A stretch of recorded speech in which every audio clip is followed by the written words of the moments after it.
Yes, fight fans, body and mind sports, my people. You are fully appreciated in this round, my guys, my people. I want to talk Nick Ball. Not for only being one of the top and best entertaining fighters in the UK currently, my guys, my people, but boy, oh boy, is he action packed, right? Really lives up to his alias, the Wrecking Ball, and he just goes around wrecking everything, my guys, my people, and was the sole champion on UK soil for a time period. We have to remember that as well. Um, Come the 7th of February, he's putting his WBA strap on the line against two division champion Brandon Figueroa, my guys, my people, who's looking to become two times champion in the featherweight division. Yeah, Figueroa, who lost his WBC strap in the super bantamweight division to Fulton, and then in the featherweight division he lost to Fulton again, another strap. That was in February, my guys, my people, and he's bounced back since with a win over Joet Gonzalez.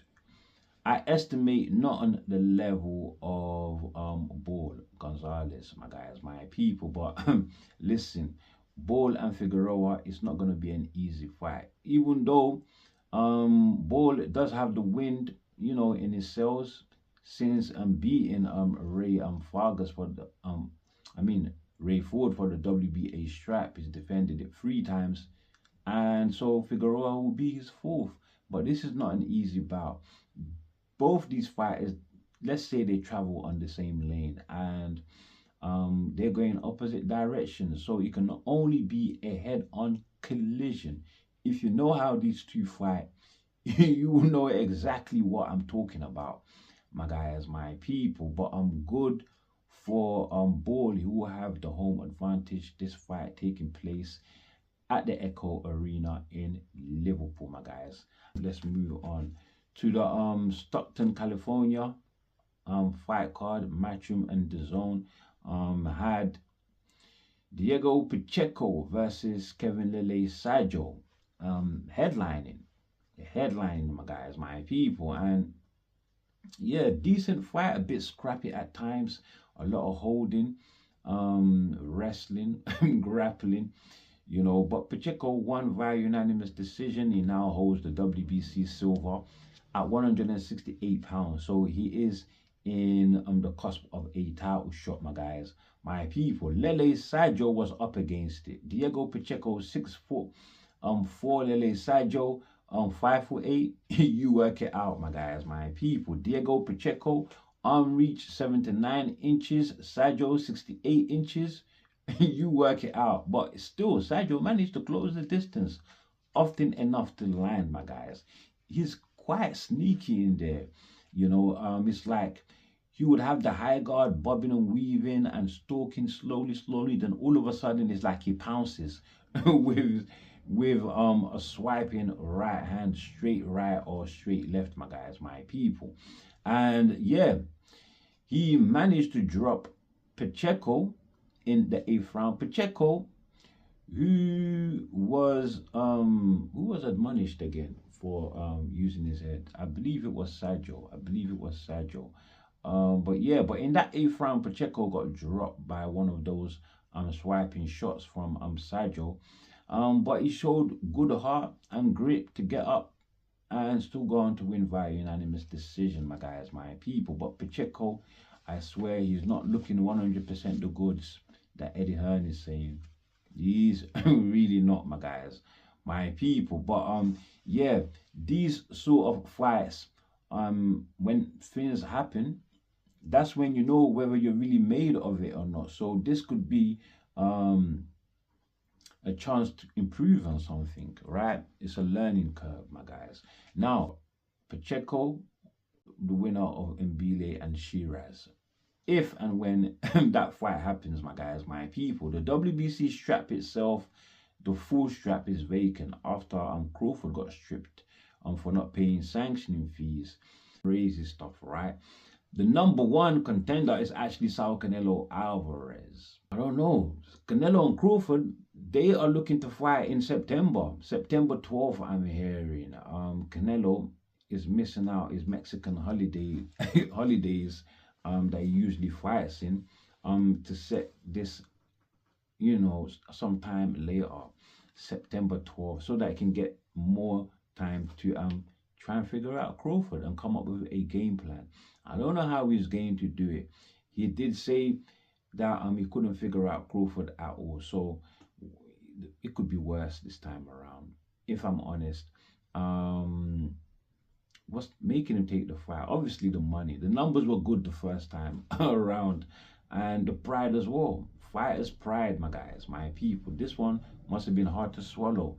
But look, Crawford obviously didn't want taking the fight, because Turkey Al-Sheikh is now going to pay him the 100 million that he demanded. He said Canelo got that when I fought him, and I'm the man now. So yeah, he demanded the same, and I guess he drives a hard bargain. Crawford, real shrewd businessman. But I think this was part of the fight deal anyway. Canelo had a 4-fight deal, you know, and yeah, the rematch was part of it, I reckon. Now, with that said, in this top 10 fight card, we also had Sky Nicholson. Sky Nicholson, who lost her featherweight WBC strap, I think that was in March, against Tiara Brown. She's had 3, so since then, in 3 fights now, she is the WBC interim champion.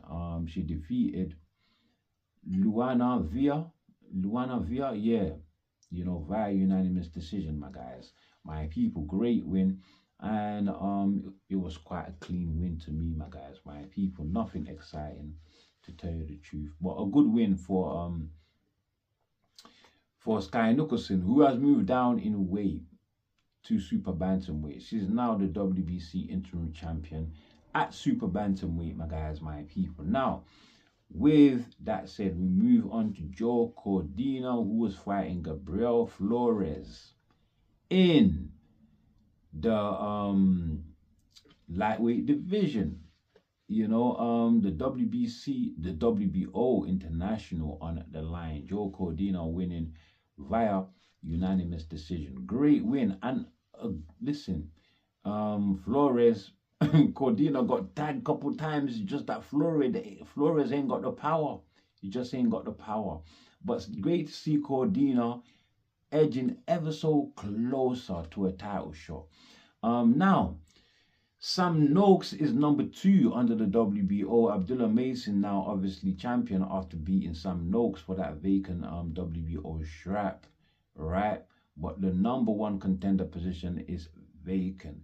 Joe Cordina, I believe, is ranked number 4 currently. So when the rankings get updated, he might move to the number 1 spot. He's got a better win. His last win is better than anything that you know, Sam Noakes has beaten, so he might jump ahead of Sam Noakes, my guys, my people. That is how close Joe Cordina is to a title shot and the possibility of becoming a 2-division champ. Or is he free? Possibility to become free? Yeah. Well, anyway, great comeback story for Joe Cordina. Let's see if he can take it just a little bit further to that sweet spot we call championship, my guys, my people. Now, with that said, let's move on. Let's talk Opetaia. Now, I've given my take on Opetaia Sin Cara already. It was sad to hear Sin Cara that after the fight, the knockdown from Opetaia that came in the 8th round, that took him out, that it ended with Sin Cara having a brain bleed and fractured a vertebrae, my guys, my people. Crazy stuff. I hope he makes a swift recovery. Boxing is dangerous. He's 40 years old as well, so maybe retirement is an obvious option, right? I guess, you know. But yeah, for a 40-year-old, he's in pretty good nick. Obviously not in his prime, obviously, but he's in pretty good nick. Gave Jai some trouble in there, but Jai's performance I was not 100% happy with anyway. If you heard my take, I did say that he was rushing his work, and I felt that he was a bit predictable until he made the adjustments to get the 8th round knockout, my guys, my people. Yeah, but Jai versus Sin Cara, stadium capacity was 6,500. That was at the Gold Coast Conventional Centre in Broadbeach, Australia. I think this is the 4th fight in a row they've had there. And Jai defending his mandatory IBF. Jai, who is also the ring champion in the cruiserweight division, my guys, my people. And this is what he can pull. British title fights do more than this. Dave Allen Fisher did more than this. Wow. The fight not on the zone, but on Stan. Eddie Hearn's name not attached to promotions on BoxRec. Spencer Brown, I don't see his name anywhere. Spencer Brown, who Nick Francis, Jai's manager, says has been huge financial support for Jai in the last 3 years. That Eddie Hearn has not invested any money at all in Jai. Zero. I would say he's more or less being a mouthpiece. It looks like to promote Jai's name, right? But it looks like Jai must have been on a trial period. Nick Francis says they're not making money from Jai. The Australian market for boxing is not that great.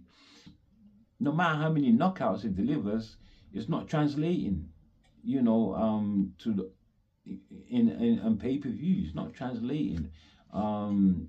Live gates is not translating, my guys, my people. So yeah, it looks, according to Mick Francis, the ties with Matchroom and the Zone might be the end of it. They might not have the opportunity again to ink a new contract, my guys, my people. So yeah,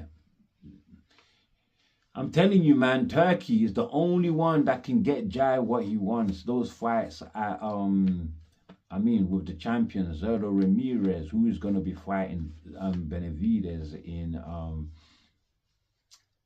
May, right? And Badu Jack, who's fighting this week, right, against McCallion. He's defending his WBC strap, my guys, my people.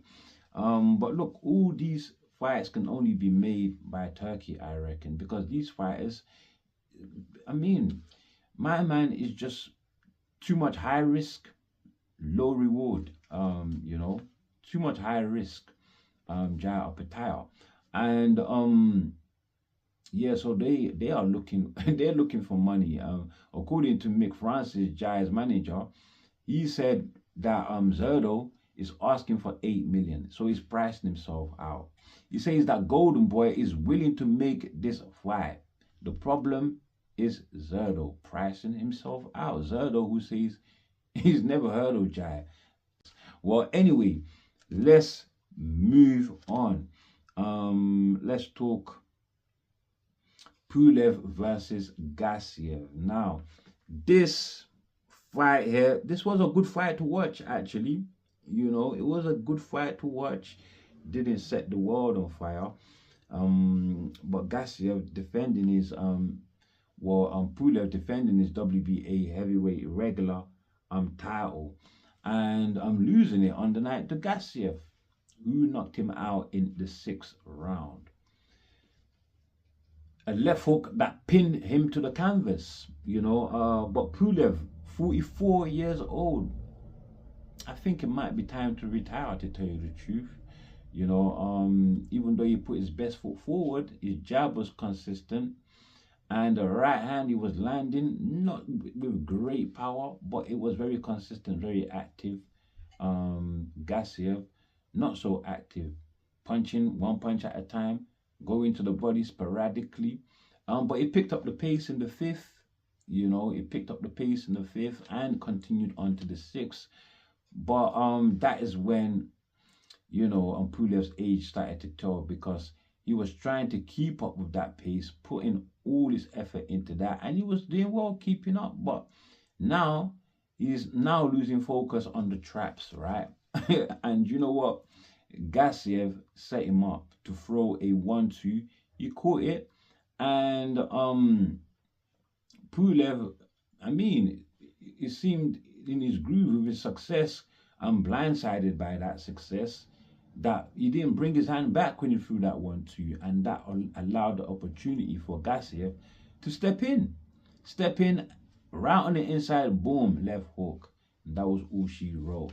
Yeah, Gasiev now in the cusp of a title shot. He is mandatory to Usyk. My guys, they have met before at cruiserweight. Gasiev is a well-accomplished fighter, my guys.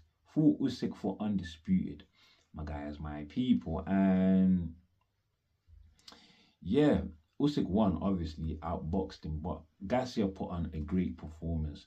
Gasiev, who was supposed to be fighting Itama, but for some reason, the WBA, my guys, opted, well, for arbitrary reasons, that allowed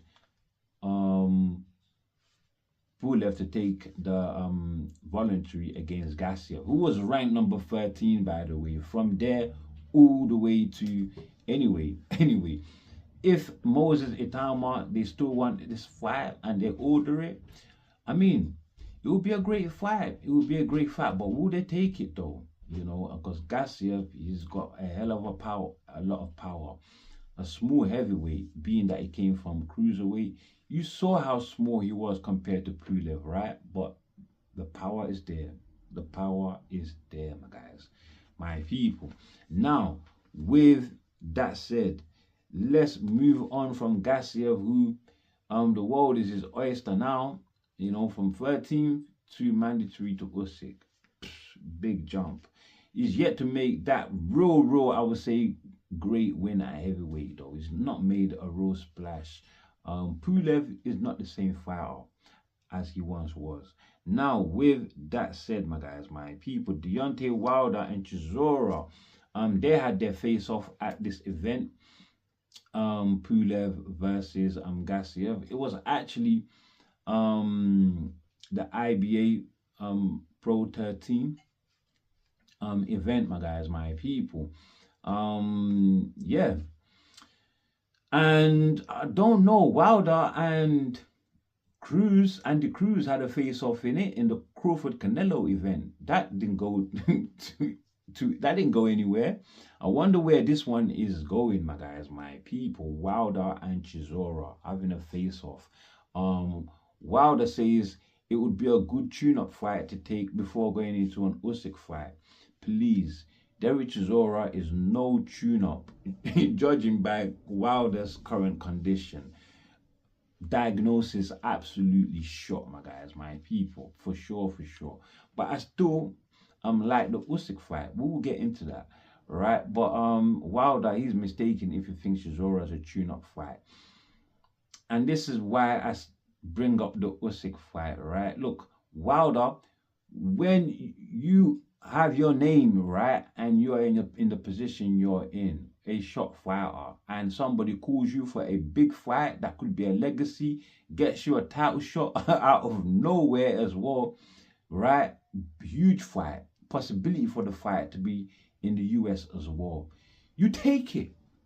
You take it, my guys, my people. And for anybody criticizing Usyk, you leave no stones unturned when it comes to looking for the biggest check. And if it's an easy fight, you don't refuse it, my guys, my people, even if you're the one calling for it. You know, the biggest, easiest fight, you gotta take it. You gotta take it, especially when it's at a time when the break is well deserved as well. He's earned it. He's earned it. Even Deontay Wilder has earned this shot with Usyk.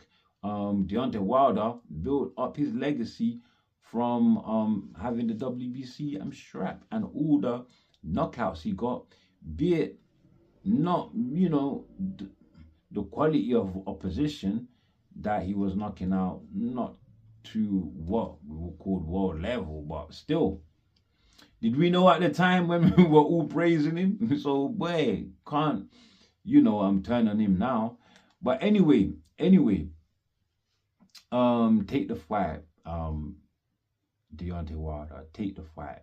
He says that him and Usyk negotiations are promising. So let's see what comes out of it, my guys, my people. Now, with that said, AJ Fury announced, I think 3 days ago now, the Ring magazine announcing that AJ Fury have finally agreed to face one another in 2026, my guys, my people. And first, they will fight on the same fight card, on a Riyadh season mega fight card in 2 separate bouts before they go on to meet one another. So jeopardy in the way as usual, as per usual with Turkey allow shake, my guys, my people. We're not gonna go into that. But look, finally, we got something concrete now that we can pin our hopes on to say we get this fight. But obviously, AJ has to get past Jake Paul. I have no fear there. I'm being serious. I don't know what everybody's talking about. What if Jake Paul knocks out? There isn't no what ifs. Jake Paul is not winning, okay? AJ is gonna win in spectacular fashion. And but the test might be in February when Eddie Hearn says he's coming back to fight. All right, he's gonna have a harder test then, my guys, my people. And Frank Warren says Fury also will be having a tune-up fight as well. So yeah, it balances out with what the Ring magazine is saying, my guys, my people. However, they have 2 different dates they have scheduled for themselves to have their tune-up fights. So if Turkey is looking to have them on the same mega card in 2 separate bouts before going into their fight, all right, then yeah, they need to negotiate that between the 2 fighters, isn't it? So yeah, Fury says, according to Frank Warren, Fury says as long as the numbers are right, he is on board to fight. That is the word from promoter of Frank Fury, of Tyson Fury, Frank Warren, my guys, my people. Now, I've got some other bits of news, but I think I'm going to end the video here on this one, my guys, my people, until the next one. Thank you very much for those 2 new subscribers. You really picked up my energy. But keep supporting, my guys, my people. If you are new to the channel, please do subscribe for more news, my guys, my people. And yeah, stay blessed, and I'll see you next time, my guys. And thank you very much, my guys, my people. Stay blessed. We are there.